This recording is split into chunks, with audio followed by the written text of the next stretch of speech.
In a world teetering on the brink of financial collapse, the U.S. faces a debt crisis that could rewrite the rules of global money forever. Enter the Genius Act, a bold legislative push to back stablecoins with American debt, funneling billions from around the world straight into the Treasury's coffers.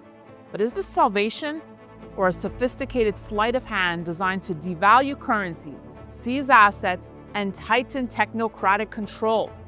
Critics warn it's a crypto rug pull in the making, with whispers from Putin's inner circle calling it out as a desperate bid to offload America's burdens onto the global populace. And look to Vietnam, already a beta test for the future, where mandatory biometric IDs have led to 86 million bank accounts frozen or erased overnight, all in the name of security. So is this the blueprint for what's coming for us, for our wallets? Today we sit down with economic oracle and my good friend Jim Rickards, who always cuts through the noise. Jim, thank you so much for joining us, especially during a time where the world feels very heavy. Welcome back. Thank you, Danielle. It's great to be with you. And I think your description is pretty apt. There's a lot to talk about, and we can always get through it. But yeah, there's a lot going on. I specialize, or we try hard to stay ahead of the curve, tell people what's going to happen before it happens. But with so many things happening at once, that gets more challenging all the time. But we keep at it, right?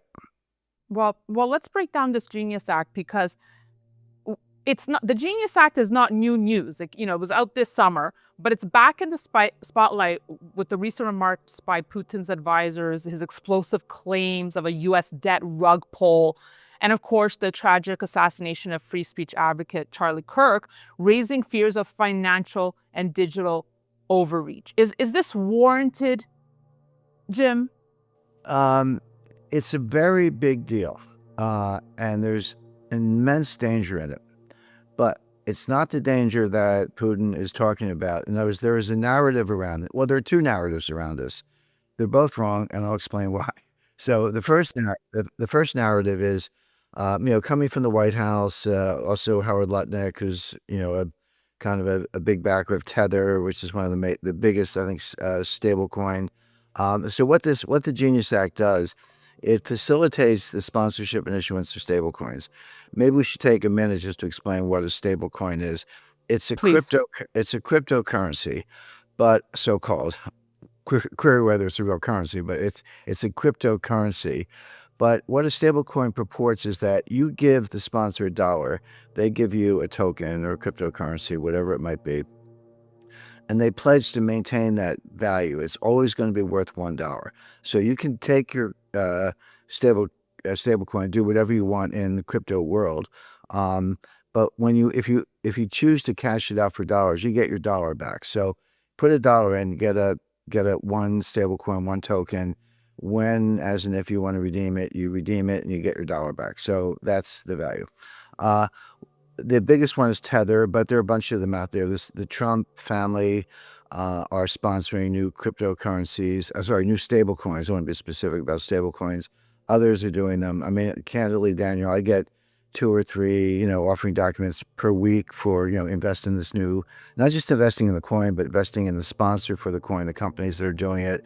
So it's everywhere. So that's what a stable coin is. Now, so what's the big deal about stable coins? Why are they so popular? Why are people sponsoring them? Let's look at it from both sides, the sponsor's point of view and the investor's point of view, or the buyer, I should say, of the stablecoin. For the sponsor, it's easy. So you get the $1 or $1 billion or whatever it is. You issue 1 billion stablecoins, whatever, you get 1 for 1, whatever the amount is. What do you do with the money? You buy basically treasury bills. You can buy anything you want, by the way. That's the Genius Act is part of the it's a kind of regulation, but it's a regulation that says we're not going to regulate you very much. So it's a little bit of a shield more than anything. But what the sponsors generally buy are treasury bills. Now, what's up with treasury bills?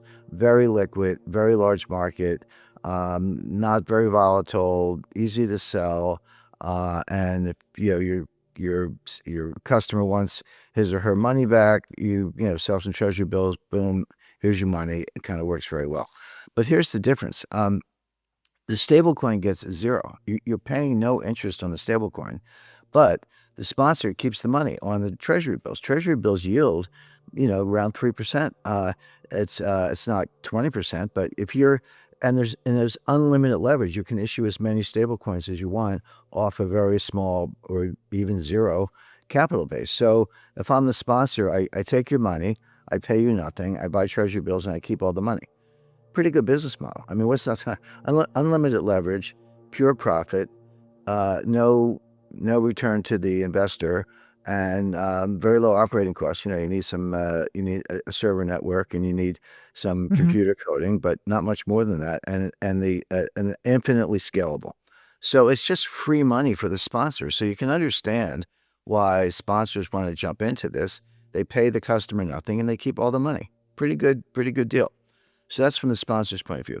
Why would the customer be attracted to this? Why would you buy a stable coin if you're not going to get any return? I can buy stocks or gold or bonds. I can buy a lot of stuff and get some kind of return, or at least a capital gain. But why would you buy it if you don't get any return?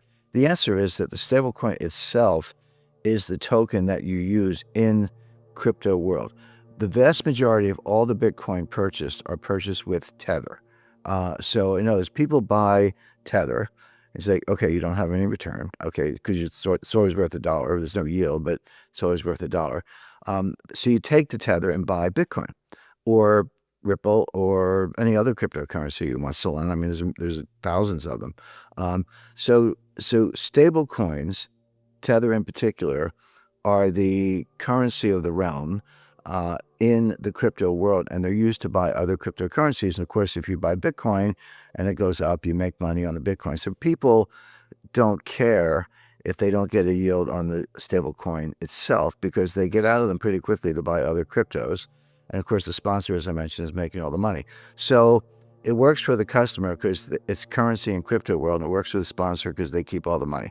So that's what's driving. Those are the economics driving this proliferation of stablecoins. So what are the problems? What's the danger here? Well, Russia says that, hey, U.S. And other critics have said the same thing. The other narrative is, hey, United States, you got $37 trillion of debt. Your debt to GDP ratio is out of control. Your deficits are out of control. The dollar's going down. Foreign countries are dumping dollars, dumping treasuries. Right. Everybody's getting out of the dollar.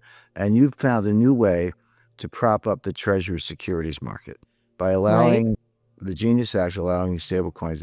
If the money is used to buy Treasury bills, you've found a way to keep issuing Treasury bills and prop up the Treasury market, even as the world is dumping dollars and getting out of Treasuries.